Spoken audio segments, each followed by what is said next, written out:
Assalamualaikum warahmatullahi wabarakatuh. Kali ini kelompok 3 yang beranggota saya Muhammad Anis Saiful Haq, teman saya Miladia Sin Faiza, Marija Fanyatul, dan Faruk Ananda Nikola. Hari ini kami akan mempresentasikan sebuah inovasi digital yang kami beri nama Umahlink, jembatan penghubung umat Islam. Selanjutnya, apa itu Umahlink? Jadi Umahlink itu adalah sebuah platform digital yang menghubungkan antara umat dengan ulama. Kami hadir untuk menghadirkan akses yang mudah, amanah, dan terpercaya bagi masyarakat untuk menghadirkan kiai atau ustadz dalam berbagai acara Islam. Tujuannya jelas, yaitu untuk memastikan setiap kegiatan Islam mulai dari tasyakuran, kajian, seminar, dan acara lainnya dapat berjalan lebih hikmat dan tertata. Selanjutnya, fungsi dan tujuan. Fungsi adalah jembatan penghubung kami menjadi jembatan antara umat Islam, baik itu individu, keluarga, komunitas maupun instansi dengan ulama yang sudah terverifikasi. Tujuan kualitas yaitu tujuannya adalah memastikan setiap kegiatan Islam dapat berjalan lebih hikmat dan tertata dengan adanya bimbingan dari ulama kredibel. Selanjutnya, visi dan misi. Visi dari kami menyediakan penyedia informasi yang amanah, terpercaya, dan sesuai syariat dalam menghubungkan umat Islam dengan ulama demi mewujudkan dakwah yang hikmat dan saling mendukung. Misi, kami fokus pada penyediaan akses kualitas dengan prinsip syariah serta menyediakan akses yang mudah dan terpercaya. Selanjutnya, produk dan layanan. Yaitu ada kajian dan seminar syariah, itu mencakup tema-tema penting seperti ekonomi syariah, perinting Islam, akhlak, dan fikih muamalah. Selanjutnya, tasyakur dan syukuran keluarga. Fasilitas acara keluarga seperti akidah, khitanan, dan syukuran rumah baru. Selanjutnya ada acara keagamaan, instansi, dan komunitas. Kami juga melayani pengajian kantor, kajian kampus, dan kegiatan di pesantren. Selanjutnya ada ceramah umat dan dakwah untuk merayakan hari besar Islam, tapi akbar atau pengajian komunitas. Selanjutnya membahas dengan target pasar. Jadi target pasar kami itu ada individu, keluarga, itu mencakup acara pribadi seperti tasyakuran, akikah, dan pernikahan. Untuk perusahaan atau instansi itu seperti seminar, pengajian karyawan, kegiatan regulasi, dan kerjasama dengan event organizer Islam. Selanjutnya ada komunitas Islam dan organisasi, itu meliputi majelis taklim, pesantren, kelompok kajian, dan komunitas dakwah.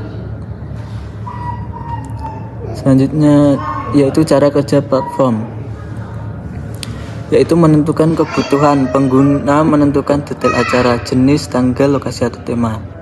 Kemudian ada rekomendasi. Sistem akan memberikan rekomendasi kiai atau ustadz yang sudah terverifikasi dan sesuai kompetensi. Untuk cara selanjutnya memilih. Kita dapat memilih pengguna, memilih kiai berdasarkan profil dan review yang tersedia. Selanjutnya konfirmasi. Konfirmasi kehadiran akan dilakukan secara transparan dan sesuai adab Islam. Ada sistem kemitraan. Jadi sistem kemitraan kita akan pertama menjalani seleksi dan verifikasi. Kami melakukan seleksi ketat meliputi latar belakang, keilmuan, dan akhlak ulama. Selanjutnya kerjasama amanah. Kemitraan bersifat transparan dan sesuai syariah. Selanjutnya rating dan viewers. Sistem ini bertujuan menjaga kualitas dan kredibilitas ulama yang tergabung.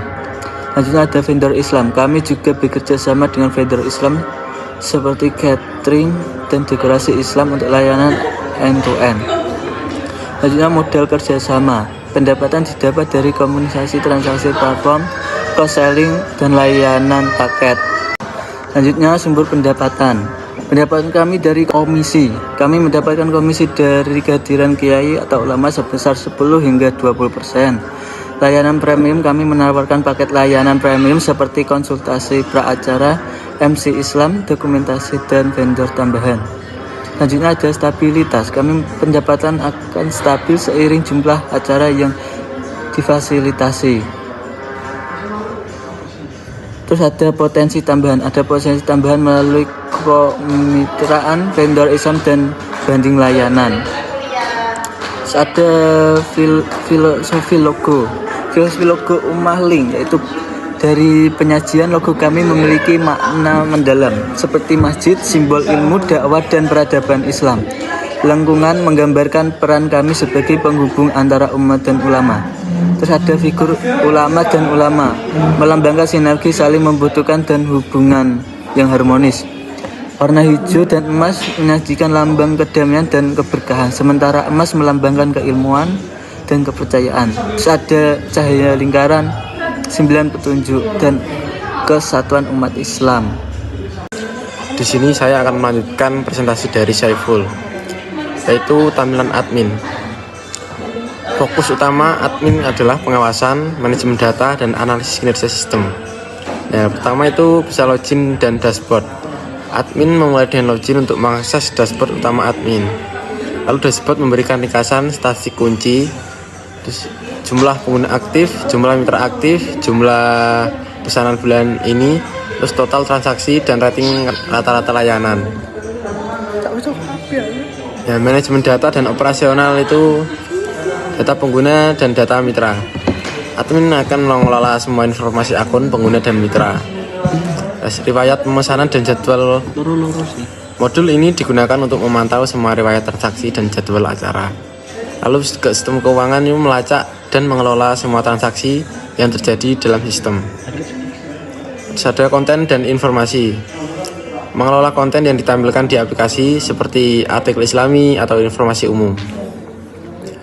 Nah, untuk analisis dan sistem itu ada laporan dan analitik.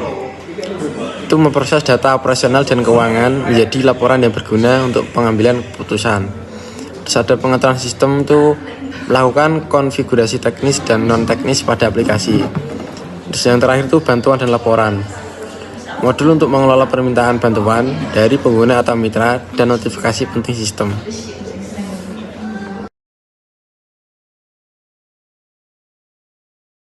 Selanjutnya saya akan menjelaskan tampil dan alur mitra. Mitra bertindak sebagai penyedia layanan yang bertanggung jawab atas pengelolaan jadwal dan pesanan mereka. Yang pertama, pendaftaran mitra.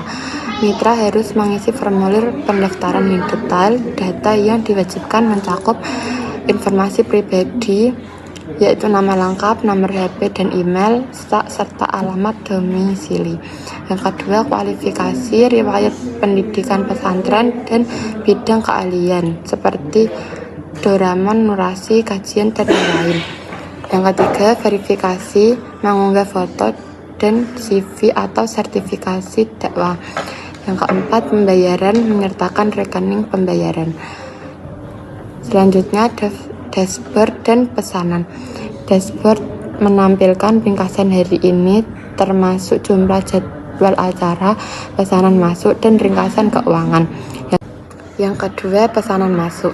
Mitra menerima pesanan yang memuat nama pemesan dan jenis acara dan memiliki opsi untuk terima atau tolak pesanan. Yang ketiga, modul utama. Jadwal acara, mengelola semua janji, temu, dan acara yang telah diterima. Yang kedua, profil mitra, menampilkan informasi yang dilihat pengguna seperti nama, bio, bidang keahlian, dan tarif layanan. Yang terakhir, komunikasi dan notifikasi, fitur yang mencakup chat dengan pemesan, notifikasi pesanan baru, dan perubahan jadwal. Dompet mitra mengelola pemasukan dan riwayat pembayaran yang diterima. Oke, selanjutnya saya akan menjelaskan tentang akses dan pencarian tentang pengguna. Yang pertama yaitu setelah masuk dalam daftar akun, pengguna dapat langsung mengakses di dashboard atau branded. Jadi pertama kita masuk ke dalam dashboard dan ada beberapa menu atau fitur utama. Di mana fitur utama tersebut ada kriteria yaitu Ustadz. Ustadz itu kita mencari tentang pencarian, dapat disaring di mana filter tersebut terdapat dalam jenis acara, tanggal, waktu, dan lokasi acara. Jadi, pengguna akan mengisi tentang ustadz, rekomendasi ustadznya itu mau siapa, atau jenis acaranya itu seperti wedding, pernikahan atau syukuran. Kemudian tentukan tanggal dan waktunya, misal inputnya tanggal 1 ataupun sebagainya, dan lokasi acaranya itu ada di kota mana atau lokasi detailnya. Kemudian kita akan masuk ke dalam pemesanan atau status. Fitur itu memiliki pengguna di mana ada profil ustadz dan melanjutkan ke forum pemesanan. Jadi nanti akan dijelaskan tentang fitur ustadz. Yang pertama yaitu bisa dilakukan dengan pemesanan. Pengguna memantau status pemesanan hingga pesanan diterima. Kemudian pada saat hari H acara, sistem akan mengonfirmasi apakah acara telah selesai atau bisa ditentukan oleh pihak kami. Kemudian ada siklus akhir. Dalam ulasan atau penilaian setelah acara selesai, pengguna wajib memberikan ulasan dan penilaian. Jadi setelah sudah dilakukan pemesanan, terinput, customer harus memberikan penilaian kepada Umahlink kami, di mana sistem tersebut memberikan rating dari pelayanan kami. Kemudian ada fitur pengaturan dan bantuan, di mana pengguna memiliki akses ke edit profil, riwayat pemesanan, dompet umah, pengaturan notifikasi, dan fak atau bantuan.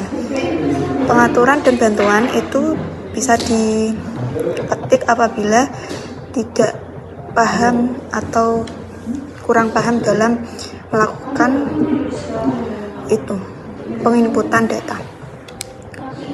Jadi fungsi dari sistem atau fitur ini yaitu menjelaskan dan membantu merangkai dalam rangkaian itu tampilan-tampilan untuk customer. Jadi untuk kesimpulannya yaitu Umahlink kita sebagai platform atau jembatan digital di mana menghubungkan tentang dakwah Islami atau ustadz dengan customer. Jadi terkadang itu kan di kota-kota itu banyak yang kurang paham dalam pemilihan ustadz, misal ustadz yang pandai berdoa saja atau memiliki kemampuan lain atau seperti pandai mengaji, pandai berceramah. Kita bisa menentukan ustadz-ustadz tersebut dengan jadwal yang diinginkan. Misal, Kak pengen mendatangkan ustadz Somad dong, mengundang Habib dong, kita bisa mencarikan, tapi nggak tahu harganya, bisa menghubungi kami dengan Umahlink, kita yang aturkan dan kita bisa menghubungi ustadz tersebut dengan jadwal yang ditentukan. Sekian presentasi dari kami, kurang lebihnya kami minta maaf. Assalamualaikum warahmatullahi wabarakatuh. Dadah.